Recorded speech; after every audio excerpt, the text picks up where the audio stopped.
नमस्ते जय जगन्नाथ। केही चाहन्तिनी भंगा घरे रहिबा पाई, केही चाहन्तिनी भंगा गाड़ी चढ़िबा पाई, केही चाहन्तिनी चिरा पोशाक पिंधिबा पाई। समस्ते चाहन्ति भल घर तोलिया पाई, समस्ते चाहन्ति लंबा लंबा गाड़ी चढ़िबा पाई, समस्ते चाहन्ति भल पोशाक पिंधिबा पाई। किंतु काहींकि समस्ते भल गाड़ी चढ़ी पारंतिनी? आपण माने जानिछन्ति कि?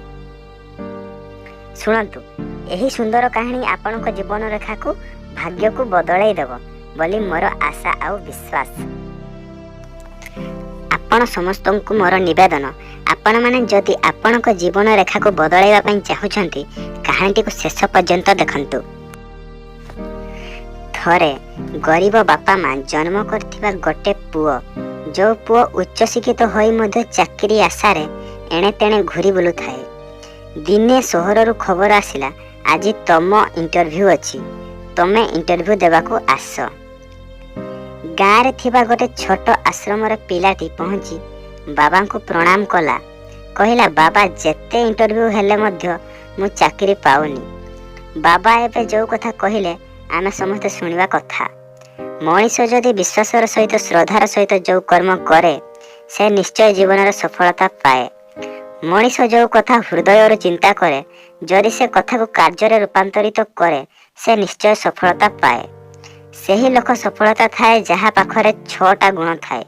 पिलाटी पचारिला, बाबा कौ 6टा गुण मनीषर जीवन रेखा को बदलाई दिए? भगवान ताकू साहाय्य करते जहाँ पाखरे एही 6टी गुण थाए। उद्यम, साहस, धैर्य, बुद्धि, शक्ति और पराक्रम। तुम्हें प्रथमे उद्यम करने को पड़िबो। तुम्हें जदि उद्यम न करी तुम्हें कहबो मो द्वारा हेला नहीं, अरे बाबू तुम्हें प्रथम उद्यम करिके देख। उद्यम न करी केमिति कहूच हेबनी बोली? प्रथमे उद्यम, तापरे साहसर सहित अपेक्षा करने को पड़िबो। तापरे धैर्य, तुमको धैर्य धरिबा को पड़िबो। बिना धैर्य केही सफल होई नाहंती। तापरे बुद्धि खटाइबा को पड़िबो। तुमको बुद्धि खटाइबार आवश्यकता अछि। शक्ति, शरीर रे मध्य तुमर शक्ति रहिबार आवश्यकता अछि। तापरे पराक्रम। पराक्रम कोन? Stage of work. सिंह जंगल रे राजा, पराक्रम बल रे सिंह को केही जंगल रे राजा करंतिनी। हे पिला, तुमे तुम पराक्रम बल रे जने सफलता मनीष हेबा को पड़िबो। बाबा को विनम्रतार सहित प्रणाम करी पिलाटी कहला, बाबा मु निश्चय आपनक कथा मानिबी। गरीब घर बापा गोटे 100 टंकिया टीए पुओ हाथ को धरई दे कहले, बापा रे मो पाखरे पैसा नहीं, तू तो शहर को जाउछु, गाड़ी खर्च करिवु आउ तू खाइबु। पिलाटी 100 टंकाटी पॉकेट रे पुराई शहर रे जाई पहुंची गला। इंटरव्यू रो समय आसिला। जो माने इंटरव्यू नउथिले अनेक प्रश्न पचारुथिले। पिलाटी सब प्रश्नर ठीक ठीक उत्तर देला। आउ इंटरव्यू नउथिबा लोकटी पचारला, तमरो ईमेल आईडी अछि? पिलाटी कहला, आज्ञा मु तो गाँव रे रहे, मोर ईमेल आईडी नाही। इंटरव्यू नउथिबा लोकटी बहुत जोरे हसी उठी कहला, एही आधुनिक जुग रे तमरो ईमेल आईडी नाही, तमे चाकरी पई योग्य नुह।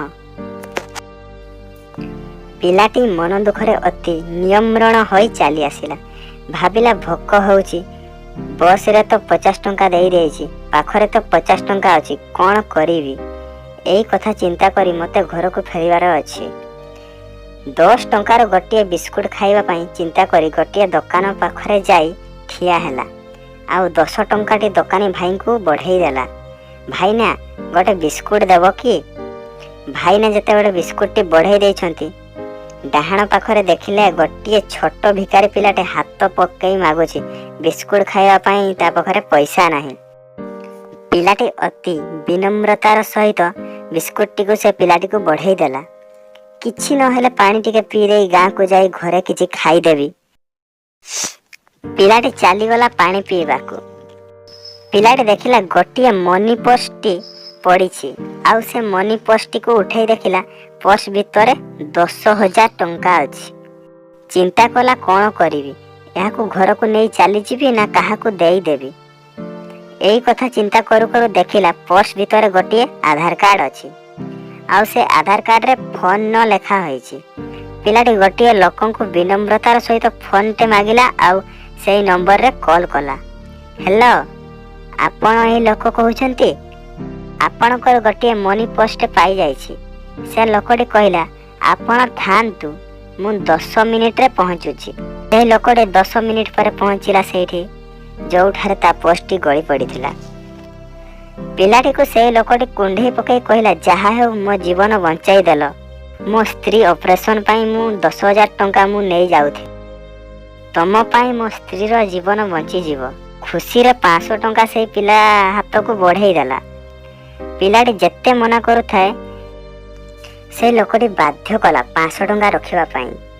ପିଲାଟି 500 ଟଙ୍କା ନେଇ ଚିନ୍ତା କଲା, ଏଇ 500 ଟଙ୍କା ନେଇ କ'ଣ କରିବି? ଗାଁକୁ ଯିବି ନା କ'ଣ କରିବି?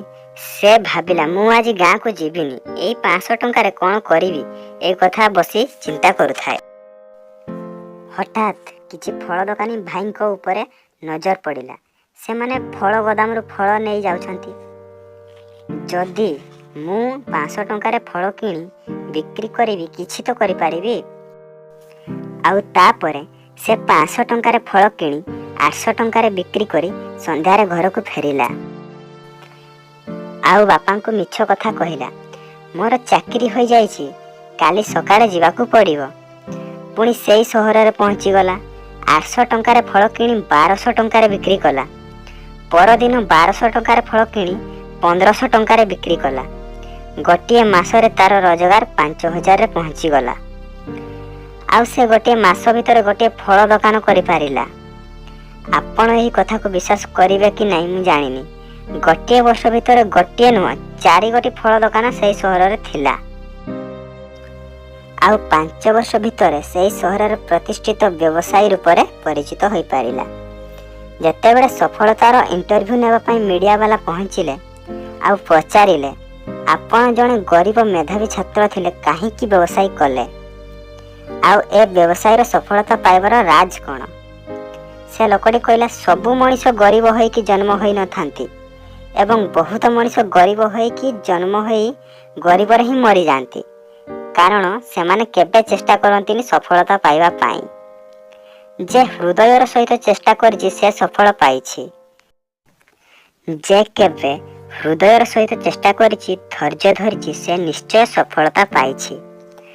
ଅନେକ ମଣିଷ ଚିନ୍ତା କରନ୍ତି ବଡ଼ ମଣିଷ ହେବା ପାଇଁ, କିନ୍ତୁ କାର୍ଯ୍ୟରେ ରୂପାନ୍ତରିତ କରନ୍ତିନି। କିନ୍ତୁ ଅନେକ ଲୋକ କାର୍ଯ୍ୟ କରନ୍ତି ବଡ଼ ଲୋକ ହେବା ପାଇଁ, ବଟ୍ ତାଙ୍କ ପାଖରେ ଧୈର୍ଯ୍ୟ ନଥାଏ।